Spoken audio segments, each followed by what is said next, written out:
حضرت عثمان ذو النورین رضی اللہ تعالی عنہ، جن کے لیے کہا جاتا ہے ذو النورین، دو نوروں والے، اور یہ دو نور بھی کیا ہیں؟ یہ نور کوئی ذاتی نہیں ہے۔ نبی اکرم صلی اللہ علیہ وسلم نے اپنے دو نورانی ٹکڑے یکے بعد دیگرے عقد عثمان میں عطا کیے۔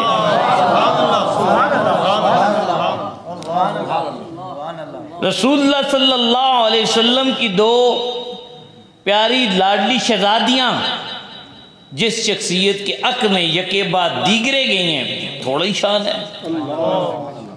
ایک نہیں دو شہزادیاں ہوں، کیا مرتبہ و مقام ہوگا، اور رسول اللہ کو ان سے کتنا پیار ہوگا، یعنی کتنا ان کی قدر ہوگی رسول اللہ صلی اللہ علیہ وسلم کی بارگاہ میں۔ اور پھر رسول اللہ صلی اللہ علیہ وسلم، وہ مشہور حدیث آپ نے 12 سنی کہ آپ کے جسم مبارک کا کپڑا تھوڑا اونچا تھا اور صحابہ آتے رہے، آپ اسی حالت میں بیٹھے رہے، ان سے گفتگو بھی کرتے رہے۔ حضرت عثمان ذو النورین تشریف لائے تو آپ نے کپڑا نیچے کر دیا۔ کسی نے پوچھا یا رسول اللہ یہ انداز کیا، پہلے تو نہیں کیا؟ تو حضرت عثمان کے حوالے سے آپ نے فرمایا یہ وہ عثمان ہے جس کی حیا کا مقام و مرتبہ یہ ہے کہ میں محمد بھی اس کے سامنے یہ انداز اختیار کرتا ہوں۔ جس شخصیت کا اللہ کے حبیب حیا کرتے ہوں، اگر آج کا کوئی شخص اس بارگاہ کا یاد نہیں کرتا تو پھر اسے اپنی خرمہ نصیبی پر غور کرنا چاہیے۔ بے شک جن کے بارے میں رسول اللہ صلی اللہ علیہ وسلم کی بارگاہ میں عرض کی یا رسول اللہ کیا جنت میں روشنی کا انتظام بھی ہوگا؟ افی الجنت برقن، وہاں روشنی کو لائٹ بھی ہوگی؟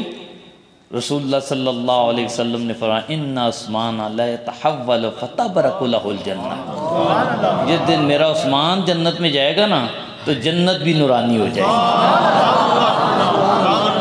میرے عثمان ایسا نورانی ہے، یہ جہاں جہاں جائے گا اپنا نور پھیلاتا جائے گا۔ اسی لیے بلکہ ایک روایت میں ایک بار کی جگہ تثنیہ کا صیغہ ہے کہ اس سے دو روشنیاں نکل رہی ہوں گی، تو بعض علماء نے لکھا یہ دو روشنیاں وہی ہوں گی جو آقا دو جہاں صلی اللہ علیہ وسلم نے عطا کی تھی، اور جس کے حوالے سے سیدھی اعلیٰ حضرت نے اشارہ بھی کیا نور کی سرکار سے پایا دشالہ نور کا، ہو مبارک تجھ کو ذو النورین جوڑا نور کا۔